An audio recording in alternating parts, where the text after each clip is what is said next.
नगरीय निकाय और पंचायत चुनाव की तारीख के ऐलान पर उप मुख्यमंत्री अरुण साव ने कहा कि सरकार की तैयारियां अंतिम चरण में है। सरकार की अलग अलग एजेंसियां, विभाग सभी काम कर रहे हैं। एक चरण का आरक्षण बचा हुआ है। बहुत जल्द आरक्षण प्रक्रिया खत्म हो जाएगी। चुनाव आयोग जल्द चुनाव कार्यक्रम तय करेगा। हरियाणा के तर्ज पर छत्तीसगढ़ के मंत्रिमंडल के विस्तार पर उप मुख्यमंत्री अरुण साव ने कहा कि यह मुख्यमंत्री का विशेषाधिकार है। मुख्यमंत्री केंद्रीय मंत्रियों से बातचीत कर निर्णय करेंगे। वहीं राष्ट्रीय स्वयंसेवक प्रमुख मोहन भागवत के छत्तीसगढ़ दौरे पर कहा कि मोहन भागवत देश भर में प्रवास करते हैं। वे जिनसे मिलेंगे उनसे मिलना तय रहेगा। सरकार की जो अलग अलग एजेंसियां हैं, सरकार के जो अलग अलग विभाग हैं, अब एक चरण बचा है सीटों के आरक्षण का।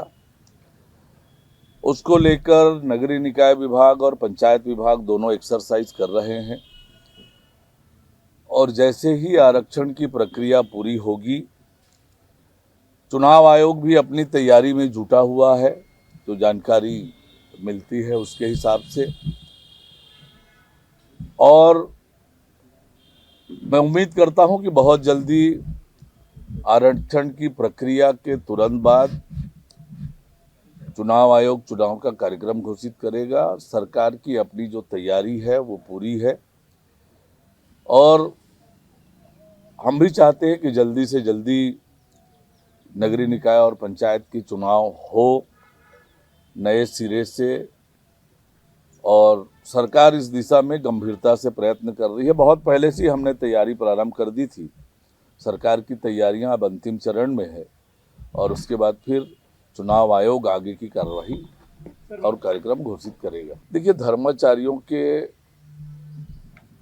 बयान पर मेरी कोई प्रतिक्रिया व्यक्त करना उचित नहीं है। मैं तो आपसे कहता हूं कि कल हमने छत्तीसगढ़ राज्य के निर्माता अटल बिहारी वाजपेयी जी की 100वीं जयंती मनाई है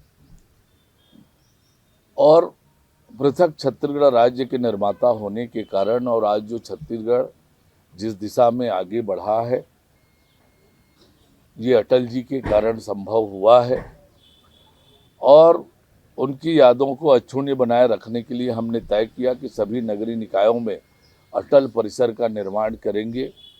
कल 163 स्थानों पर भूमि पूजन हुआ है और 4 स्थानों पर तो निर्माण होके कल अनावरण भी हो गया। बिल्हा, सरगांव, बाराद्वार और बिलाईगढ़ में आदमकद प्रतिमा स्थापित हो गई, उसका अनावरण कल हुआ है। अटल जी को हमने सच्ची अपनी श्रद्धांजलि दी है। उनकी यादों का अक्षुण्य बनाए रखने के लिए इतना बड़ा निर्णय किया है। पूरे प्रदेश भर में इसका बहुत सकारात्मक वातावरण बना है और निश्चित रूप से अटल जी का योगदान हम कभी भुला नहीं सकते हैं, चाहे देश की राजनीति हो और छत्तीसगढ़ की राजनीति हो। देखिए, माननीय मोहन भागवत जी नियमित रूप से देश भर का प्रवास करते हैं। उनके प्रवास का कार्यक्रम पूरे देश भर में चलते रहता है। उसी प्रवास के तहत आए हैं।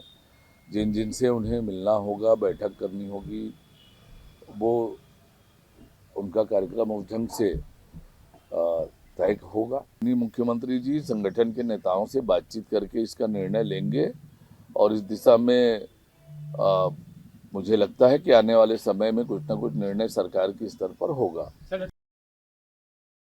Bureau report, news plus 21।